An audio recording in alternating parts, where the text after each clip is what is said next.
वजीर अखिलती महमूद हैदराबाद को आती है और मौलाना आजाद नेशनल उर्दू यूनिवर्सिटी को उसके पैसों से बीजेपी का प्रोपेगेंडा का सेंटर बन चुका मानो।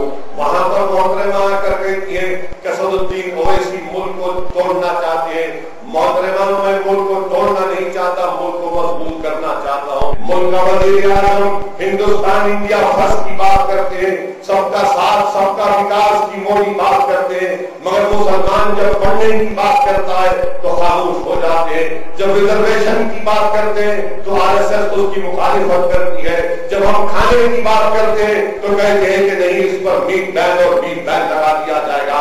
जब हम कुरान की बात करते हैं तो कहते हैं कुरान इस मुल्क की आत्मा नहीं है।